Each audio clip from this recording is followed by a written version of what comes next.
අයිබෝවන් බුකිය මොනවද වෙන්නේ? ගෙවිච්ච සතිය හරිම තීරණාත්මකයි. සතිය පුරාවට බුකියේ ප්‍රවෘත්ති නැවුන සතියක්. දැන් අද වෙනකොට මේ වීඩියෝ ඔබ නරඹනකොට ලංකාවේ තෙල් සම්බන්ධයෙන් කතා බහක් ඇති වෙලා තියෙන්නේ. තෙල් මිල අහස උසට ගිහිල්ලා ඉවරයි. දැන් මේ ගැන මොනවද සමාජ මාධ්‍ය තුල තියෙන්නේ? දැන් විශේෂයෙන්ම මේ QR කෝඩ් එක ගැන කතා බහ කරානේ. දැන් මේ QR කෝඩ් එක එන්න කලින් QR කෝඩ් එක එනවා කියලා DV චානක අමාත්‍යවරයා කලින්ම කිව්වා. එතුමා කියනවා එක්තරා තැනකදී මාධ්‍ය සාකච්ඡාවකදී 99% විශ්වාසයි මේගොල්ලෝ QR කෝඩ් එක ගේනවා කියලා. මේ QR කෝඩ් එක මේගොල්ලෝ ගේනවා කියලා මෙතුමා කියන්නේ මේ QR කෝඩ් එක ගේන්න කලින්.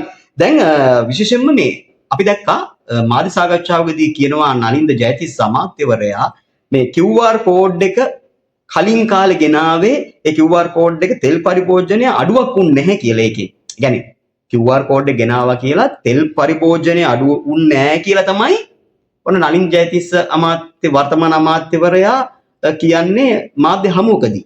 ඒ කියන්නේ QR කෝඩ් එක වැඩක් නැහැ කියලා වගේනේ කිව්වේ. මේ ඒගොල්ලෝ කියන කලින් මේ කියන්නේ හොඳ. හැබැයි ඊට පස්සේ එයාට සිද්ධ වෙනවා මේ උද්දච්චකම පැත්තකින් තියලා QR කෝඩ් එක ගන්න. ඒ QR කෝඩ් එක ගැනත් ප්‍රශ්න රැසක් තිබ්බා. කොහොම වුණත් QR කෝඩ් එක ගෙනල්ලා ඒකෙන් කරන්න දෙයක් නැහැ. මේකෙන් කරන්න පුළුවන් තෙල් පරිභෝජන අඩු කරන එක කරන්න බෑ. මේකෙන් කරන්න පුළුවන් තෙල් ටික එහා මෙහා කරගන්න එක විතරයි කිව්ව ආණ්ඩුවට QR එක ගෙනල්ලා සිද්ධ වුණා තමන්ගේ ප්‍රශ්නේ පොඩ්ඩක් එහා මෙහා කරගන්න.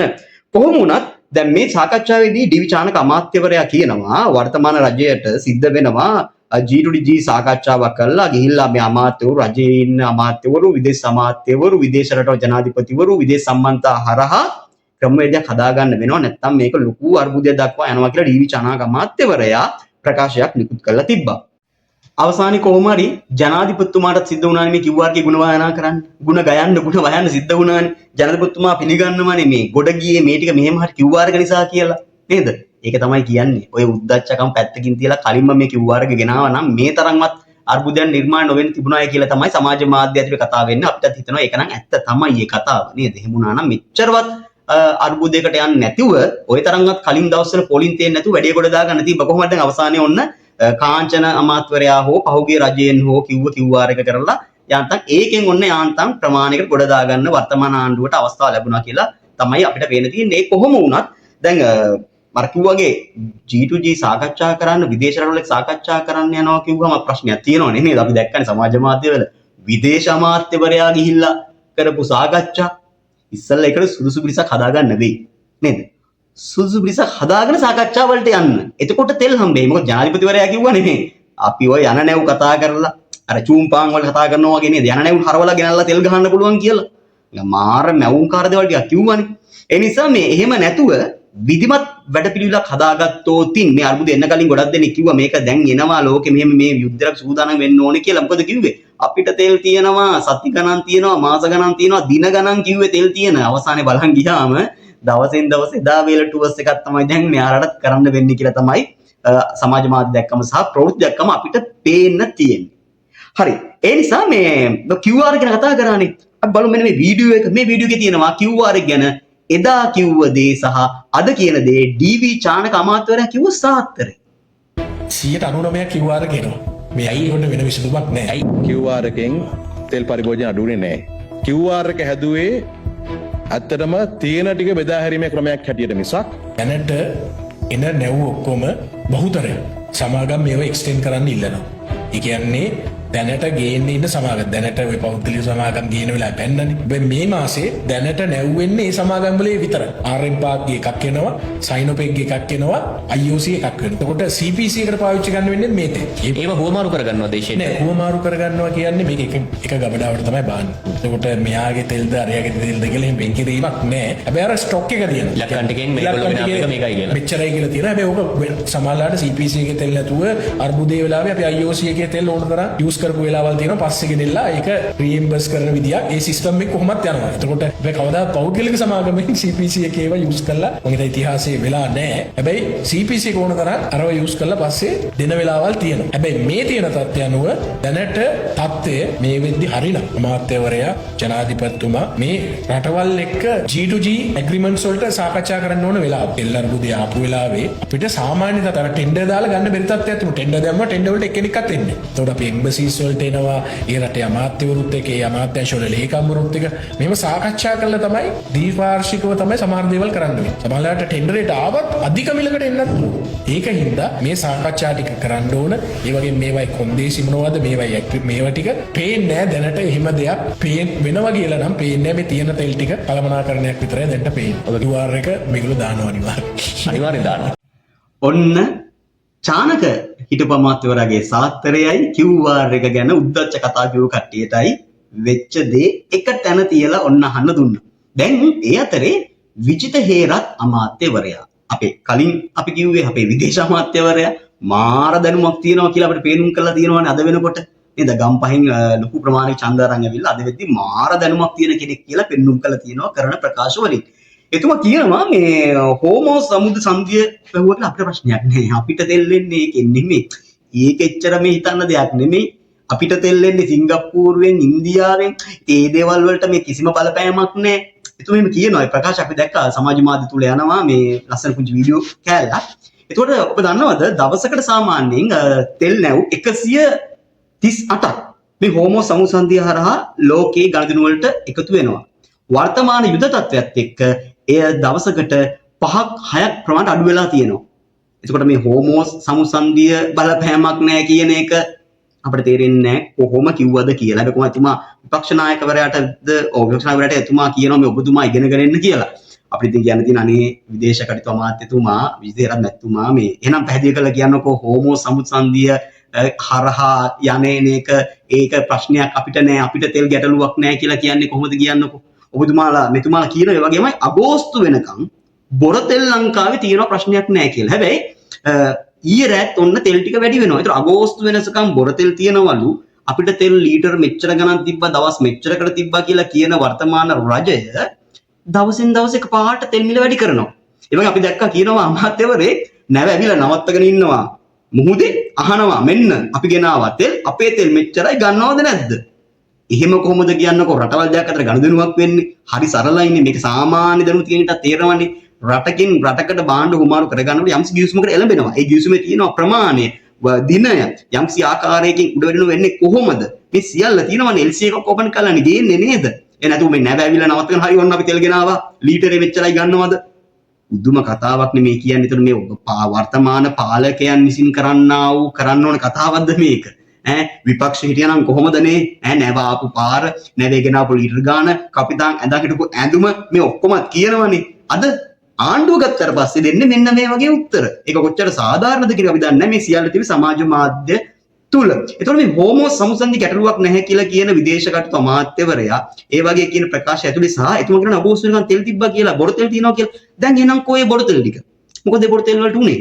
කවුරු හරි බිව්වද? නැත්නම් අර කලින් කිව්වා වගේ අර කොවිඩ් කාලේ එකතු කරපු තෙල් තාම තියෙනවා මගේ හිතවතෙක් මට කිව්වා වගේ තාම ගෙවල් වලද? ඒ බොරු තෙල් ටික කොහෙද තියෙන්නේ? මේ ජනතාවට බොරු කියලා මට පේන්නේ එක බොරුවක් කියලා තව බොරුවක් කියලා දැන් බොරු ටික පැටලිලා තියෙන එක පොඩි. දැන් මේ පැටලිලි ලියා ගන්න බෑ බොරු ටික ලියා ගන්න බෑ. අපි මේ වීඩියෝ බලමුද? හෝමුස් සමුද්‍ර සංධියේ ඒක වැහිම පිළිබඳව අපේ තෙල් ආනයන්ට බාධාවක් නෙමෙයි. හෝමුස් සමුද්‍ර සංධියේ වසාත් ලැබීමෙන් අපිට වෙන බලපෑම් පිළිබඳව අවබෝධ ලබාගත යුත්තේ ඔබතුමාද මමද කියන එක මේ තියෙන සැපයුම් දාමයත් එක්ක තේරුම් ගන්න පුළුවන්. දැන් ගත්තොත් ඇත්තටම බොරු තෙල් අගෝස්තු මාසයේ දක්වා සංචිත අපි අවශ්‍ය කරන ප්‍රමාණයක් තියෙනවා. ඔන්න ඔහම තමයි ලංකාවට එන තෙල් නැව් එන විදිය ගැන කපිතාන් වගේ කිව්ව කතාවනේ. ඉතින් ඔය වීඩියෝ දැක්කම තේරෙනවනේ කොතරම් දැනුමක් තියෙනවද කියලා. කොහොම වුණත් ඊළඟට අපි දැක්කා තව සමාජ මාධ්‍යවල වීඩියෝ එකක් සැරිසරනවා ජනාධිපතිවරයාගේ ප්‍රකාශයක්. ජනාධිපතිවරයා කියලා තියෙනවා තෙල් මිල වැඩි වෙන්නේ කොහොමද? සූත්‍රය මොකක්ද කියලා. මොකද මතකනේ විපක්ෂින කාලේ ඇහුවා ඔය සූත්‍රේ ජනතාවට කියන්න ඕනේ. මොකද්ද සූත්‍රේ?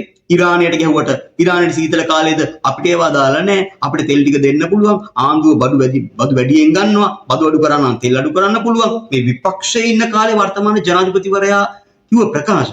එතුමා දැන් ඇවිල්ලා කියනවා රුපියලකින් ඩොලර් එක වැඩි වෙනකොට තෙල් එකකින් රුපියල් 2කින් වැඩි වෙන්න පුළුවන්. يعني ඩොලර් එකක් වැඩි වෙනකොට රුපියල් 2කින් වැඩි වෙන්න පුළුවන්. ඔන්න සූත්‍රය. ඔක තමයි සූත්‍රය. අපේ ප්‍රශ්නේ තියෙන්නේ අර තියනවා කිව්ව තෙල් ටිකයි රජයේ බදු ටිකයි මෙන්න මේ ටික ගැන කතා බහ කරනකොට මේ සූත්‍රේ ගල්ප ගත්තා නම් ජනතාවට සහනයක් දෙන්න පුළුවන් වෙයි කියලා තමයි ජනතාව නම් කියන්නේ. සමාජ මාධ්‍ය වල තියෙන්නේ. කොහොම වුණත් ජනාධිපතිවරයාගේ මේ ප්‍රකාශය ඇතුලේ ගොඩක් දේවල් තියෙනවා. මේ ජනාධිපතිවරයාගේ ප්‍රකාශය තියෙනවා එතුමාලා විපක්ෂයේ ඉන්න කාලේ මේ අර්බුදයක් ආවම අර්බුදේ කළමනාකරණය කරන්න මහා දාර්ශනික අදහස් මහා කියවීම් ඊටාම සැලසුම් සහගත දේවල් සැලසුම් සියල්ල තියෙනවා. හැබැයි දැන් එතුමා ජනාධිපතිවරයා මේ රටේ විධායක ජනාධිපතිවරයා බලතල සියල්ල තියෙනවා. බලතල වලින් පිරිච්ච 159ක ආණ්ඩුවක් තියෙනවා. පාර්ලිමේන්තුවක් තියෙනවා. ආයතන සභාපතිවරු ඉන්නවා. ඉතින් දෙයියනේ කරලා පෙන්වන්න පුළුවන් නෙමෙයි මේ වීඩියෝස් ඇහුවම බැලුවම හිතන දේ තමයි මේ කියන්නේ. මොකද මේ එකම කිසිම වීඩියෝ එකක් අපි නිර්මාණය කරපුවා නෙමෙයි සමාජ මාධ්‍ය තුල තියෙන එතුමාලා විසින් ප්‍රකාශ කරන ලද ප්‍රකාශ සහ කියමන්. ඉතින් එහෙනම් මෙන්න මේ ටික ඇහුවම තේරෙනවා ජනාධිපතිවරයා කියන මෙන්න මේ ටික බැලුවම ඉතින් තෙල් මිල බැලන්ස් කරගන්න එක කරන්න පුළුවන් වෙයි කියලා. අපි කියන්නේ නැහැ මේ ලෝක විදුලි අර්බුදයක් තියෙනවා රුපියල් 150ට තෙල් දෙන්න කියලා. එහෙම නෙමෙයි මේ කියන්නේ. පවතින තත්ත්වයට සාපේක්ෂව ඉස්සර කිව්ව ටිකයි දැන් කරන්න ආපු කාලේ කරන ටිකයි බැලුවම තමයි මේ අපි කියන්නේ. ඒ නිසා මේ දෙක සංශෝධනය කරාම ඕන කෙනෙක්ට තේරෙනවා ඇත්තටම මේගොල්ලන්ට කරන්න පුළුවන්කමද බැරිකමද කියන එක නේ. හරි සරලයි. ඒ නිසා අපි විශ්වාස කරනවා මේ ඉක්මනින් මේ තත්ත්වය සමනය වෙලා මොකද මේ මහ ජනතාව දුක් විඳිනවා රටේ ජනතාව දුක් විඳිනවා. ඒ නිසා බලාපොරොත්තු වෙන බොහොම ඉක්මනින් මහ ජනතාවට සිතක් ශාන්තියක් වෙන්න අඩුම ගානේ ට්‍රම්ප්ටවත් සිත් පහළ වේවා කියලා ප්‍රාර්ථනා කරනවා. මොකද අපේ රටේ රජය කෙසේ වෙතත් ට්‍රම්ප් යුද්ධ නැවතුනොත් තමයි දැන් නම් අපිට පේන්නේ ඉරාන ඊශ්‍රායල් යුද්ධ නැවතුනොත් තමයි රටේ මිනිසුන්ට සහනයක් වෙන්න තුන් වර්තමාන රජයෙන් ජනතාවට සහනයක් දෙන්න පුළුවන් වෙයිද කියන ප්‍රශ්නේ තියෙනවා මේ වීඩියෝ ඇතුලේ බලමු. බලන්න මේ වීඩියෝ එක.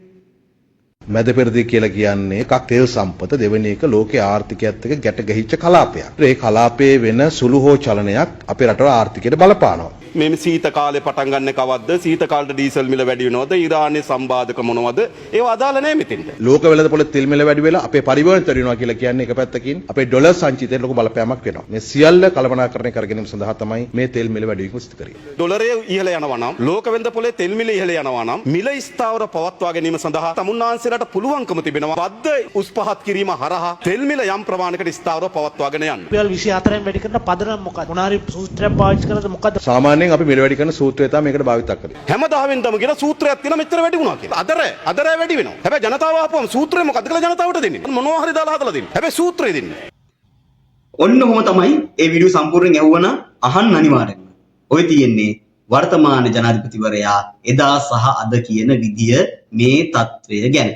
ඒ නිසා අපි යෝජනාවක් කරනවා මම දැක්කා එක්තරා පාර්ලිමේන්තු මන්ත්‍රීවරයෙක් යෝජනාවක් කරලා තියෙනවා ජනාධිපතිවරයාට පුළුවන් නම් ඔත්තේ දවසක විපක්ෂයට ඉඳලා ඊරට්ටේ දවසක ජනාධිපති වෙන්න කියලා. ඇත්තටම ඇත්ත. මොකද විපක්ෂ ඉන්න කාලේට මාරු විදිහට අදහස් තියෙනවනේ. ඒකවල බුලන් ඊළඟ දවසේ ඇවිල්ලා ක්‍රියාත්මක කරන්න. එහෙම නැත්නම් තමන් කරපු ප්‍රකාශ තමන් කරපු කතාවල වීඩියෝ ටික පැත්තකට වෙලා වාඩි වෙලා බලන්න ඔන්න තියෙනවා රට කරන හැටි ඔබතුමාලම කිව්ව ටික. එහෙනම් හම්බෙමු තවත් වීඩියෝ එකකින්.